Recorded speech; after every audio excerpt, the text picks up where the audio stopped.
que são os animais peçonhentos? Então, a gente tem duas grandes diferenças. A gente tem os animais venenosos e os peçonhentos. É isso que eu já ia perguntar. O peçonhento é o venenoso? Conta pra gente tudo. Todos têm veneno. A diferença é que o peçonhento tem como inocular o veneno. Ele tem um espinho, ele tem um dente, ele tem um mecanismo pelo qual ele consegue inocular o veneno. E o animal venenoso, ele só tem o veneno, só carrega o veneno no corpo, na pele, mas ele não inocula, ele não injeta o veneno na sua presa ou no caso de um acidente. Dá um exemplo de um animal venenoso que não é peçonhento. O sapo. Os sapos, em geral, têm glândulas de veneno na pele que são para se proteger, para quando um predador tentar consumi-lo, sentir o sabor e soltá-lo. Mas ele não tem um mecanismo de injetar o veneno. Então, essa história, o xixi do sapo, o sapo transmite veneno, é mentira. É mentira? É mentira. Isso é mito, gente. Por isso que eu falo que quem assiste tudo pouco sai na frente e entende tudo. Então, não tem nada disso. Não tem nada Cega, disso. mata. Só se você tocar no sapo e depois esfregar os olhos e você pode ter uma irritação. Ou então tocar nas mucosas. Mas se você tocar no sapo e lavar as mãos, não acontece nada.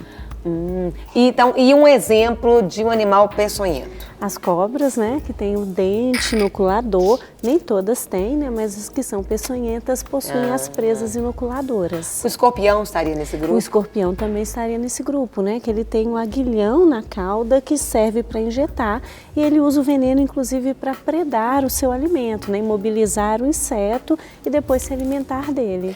Eu quero te convidar, vamos assistir uma matéria que a gente fez sobre os animais peçonhentos, depois a gente continua batendo um papinho aqui, então vamos lá.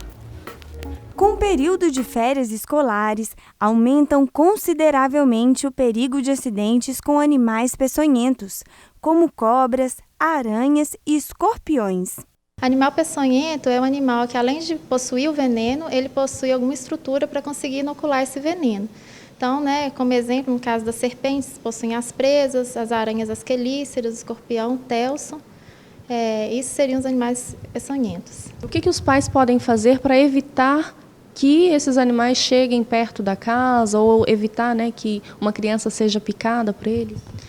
As recomendações são as seguintes: é manter o ambiente sempre limpo, né? Então, às vezes essas casas que ficam desocupadas a maior parte do tempo, então os adultos deveriam chegar antes, fazer uma inspeção no local, então fazer a limpeza, retirada de todos os entulhos, não deixar acúmulo de folhagens, vedar frestas de portas e janelas e tem que orientar bem as crianças também para andar sempre calçadas. Quando for vestir ou calçar algum sapato, tem que sempre verificar a roupa e o sapato para ver se não tem algum animal escondido ali, pequeno, como uma aranha ou escorpião. Em caso de acidentes, alguns cuidados devem ser tomados. Primeiros socorros, as orientações são você manter o paciente em repouso, hidratado, elevar o membro afetado para a gente reduzir a reação local ali, tirar qualquer objeto que possa restringir o local, como, por exemplo, relógios, pulseiras e anéis, não fazer torniquete, que às vezes é um mito que muita gente fala, mas não é aconselhável, pelo contrário, não restringir o local.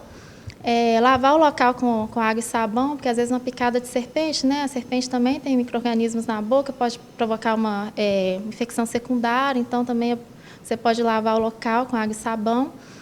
E o principal é levar esse paciente o mais rápido possível para uma unidade de soroterapia.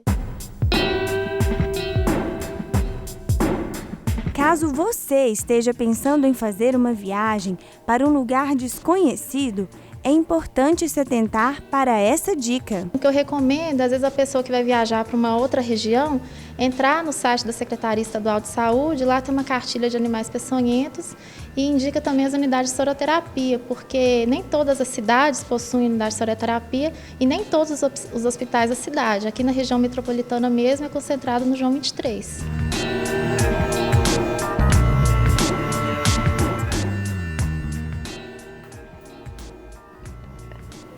Deu até um arrepio só de olhar para alguns, Thaís. Fala pra gente, por exemplo, a gente vê aquela aranha toda cabeluda, toda cheia de pelinho cabeluda, né? Toda cheia de pelos. Fala pra gente, às vezes tem alguns animais peçonhentos que eles têm mais cara de venenoso, de que ele é ruim, do que na verdade eles são? Do que eles são, eles assustam mais do que realmente são. Então, no caso dessas aranhas, né, as caranguejeiras, o veneno delas nem é tão potente, normalmente causa só uma dor local. Sim. Mas os pelos são urticantes e se a pessoa for alérgica, causa uma reação muito maior pelo contato com os pelos do que pelo veneno propriamente dito. Já a viúva negra, que é uma aranha pequenininha, muito bonita, tem um veneno muito Olha lá, tem até vamos ver umas... Essa daí é qual? Essa ali. Essa é uma caranguejeira, então são mais os pelos que são urticantes do que o veneno propriamente dito, que é perigoso. Elas têm um porte maior, né? Elas são um pouco maiores, né? Elas são predadoras muito eficientes. Nossa, e essa daí é quem? Também é do grupo das caranguejeiras. Elas costumam predar, inclusive, filhotes de passarinho no ninho. Então, são muito agressivas. Como é que eu diria? A picada dela... Uma picada dela... É dolorida. Deve ser dolorida, mas porque... não é um veneno tão perigoso. Normalmente um tratamento local, alguns dias passam a dor. E essa daí que você fala assim, gente, não é tão assim? Essa é a aranha marrom, essa já tem um veneno muito perigoso. Ela não é uma aranha muito agressiva. Normalmente ela se esconde, às vezes no calçado, na cama, procurando um abrigo escuro. E aí quando você se deita ou você calça o sapato, você acaba, né, apertando esse animal e aí você sofre a picada. Aí é um veneno perigoso. É bom sempre olhar, principalmente época que tem mais escorpião, esse tipo de coisa, então dá uma olhada no sapato, na hora que for deitar, olha a cama se não tem nenhum animal, debaixo da cama. Tem esse tipo de cuidado simples para evitar esse tipo de acidente. Quando for andar numa trilha, né, num ambiente silvestre, ou então se eu estiver caminhando num local que tem muito entulho, usar um calçado fechado, de preferência uma bota até a altura do joelho. Se for manipular algum folhiço, algum entulho, usar luvas, né, de preferência luvas de raspa de couro. Porque ela vai até do tom das folhas e tudo, né? Exatamente, e é uma camuflagem dela, então a gente não vai enxergar. Então esse tipo de cuidado evita grande parte dos acidentes. Para cobra, por exemplo, se você... Tem até uma foto aí, a cobrinha aí. Se você utilizar botas até a altura do joelho... Essa é qual?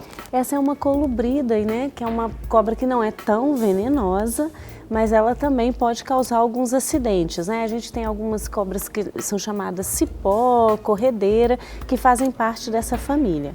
Aí Essa é qual? A gente já tem as jararacas, né, que são as parentes jararaca, surucucu, cascavel, que são da família Viperidae, que aí é uma família com veneno muito potente, muito Como que eu perigoso. identifico, tem como eu identificar se a cobra é venenosa ou não? Pois é. A gente tem algumas características que podem ajudar. Por exemplo, quando a gente fala da dentição, as cobras que são venenosas, elas têm uma dentição que nós chamamos solenoglifa, ou seja, ela vai ter basicamente duas presas bem na frente da boca. E ela tem, as Viperidae, tem uma estrutura que nós chamamos fosseta loreal, que fica entre a narina e o olho, que é um buraquinho que a gente vê, que serve para captar o calor da presa, porque como elas são noturnas, elas sentem as presas, principalmente os ratos, né, que é um alimento que elas gostam muito, pelo calor. Mas o que na hora não vai dar pra ver se ela é venenosa. Independente, aí não quer se relacionar com nenhuma delas. É a venenosa, pensa que não seja. Então é sempre melhor evitar. Você viu a cobra, sai de perto, porque até você descobrir se é venenosa, se não é venenosa. Não nem queremos relacionar com ela.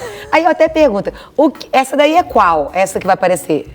Essa é uma cascavel, a gente vê pelo chocalho dela, né, que é bem característico. Ela é uma viperida e tem um veneno muito considerável, né? Então é sempre bom evitar. E as viperidas, elas são um pouco mais agressivas, então elas não vão te atacar. Se elas se sentirem... Elas não vão correr atrás de você, não? Não, se elas se sentirem ameaçadas, elas vão dar o bote. É diferente, por exemplo, da coral, que a coral tem o veneno mais perigoso de todas as serpentes brasileiras. Só que ela é uma cobra muito dócil, é uma cobra que se esconde mais, então o número de acidentes é menor.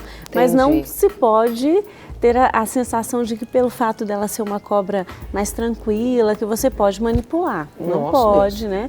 E aí a gente tem que ter cuidado. E ela é uma cobra, por exemplo, que não vai ter fosseta L'Oreal, ela não vai ter esse dente, essa dentição solenoglifa, ela tem uma dentição que a gente chama de proteroglifa, que tem os dentes na frente, mas tem as outras. Não é o tipo de dentição que é diferente. Entendi. Né? Então, quer dizer, ela tem um veneno muito perigoso, mas ela não tem as características tão clássicas de uma serpente considerada peçonhenta. Aí eu até pergunto, uma pessoa é picada, o que deve fazer? Seja por uma cobra, seja um escorpião, o ideal é ela tentar capturar aquele bicho e levar, seja uma aranha ou não, mata. O que tem que fazer até pra você identificar? Tira uma foto, faz a selfie lá do bicho, enfim, para poder identificar, porque existe às vezes soros específicos, né, para aquilo. Ela vai passar álcool no lugar. O que deve ser feito? O ideal é procurar o socorro. Tem gente que vai lá e chupa. Não, isso já não se usa mais Mas fazer. isso é uma... Igual fazer o torniquete, não se deve fazer. A pessoa deve ficar mais calma, evitar se locomover, porque quanto mais ela se locomover, mais o veneno vai circular no corpo. Então, se ela fica mais tranquila, o veneno circula. Não movimentar, procurar atendimento médico, se possível identificar o animal, de preferência por uma foto, né? Se o animal já estiver morto, levar o animal, que isso ajuda a aplicação do soro adequado. Mas o mais recomendável é procurar o socorro imediato. No máximo, lavar com água e sabão local. Nada mais. Não passar álcool, não fazer torniquete, não chupar o sangue, nada disso. Procurar o socorro médico o mais rápido possível. Sim. Os escorpiões, eu queria que você falasse um pouquinho sobre os escorpiões, porque ele é tão pequenininho, mas mata. Mas mata. São principalmente o escorpião amarelo, que é o escorpião de maior gravidade do ponto de vista. É esse daí? Isso, é o Titus cerulatus. Então, é o escorpião mais perigoso do ponto de vista médico. O porte dele é menorzinho, maior? Eles têm no máximo 7 centímetros, são animais muito pequenos. Sim. E normalmente eles vêm para as residências humanas em busca de abrigo e também em busca da sua presa. Uma das presas prediletas deles são as baratas. Então, quando a gente deixa o entulho, quando a gente acumula resíduos próximos das nossas casas, atraem as baratas e eles vêm atrás das baratas. E aí, quando vai amanhecendo, eles procuram abrigos. Então, o calçado, o sapato da gente, debaixo da cama, aquele local mais escurinho, eles vão procurar para se abrigar. E é aí que acontecem os acidentes. E eles são muito graves, principalmente em crianças menores de 7 anos de idade e idosos maiores de 65. E aí você pode ter uma dor fraca local ou uma dor muito intensa.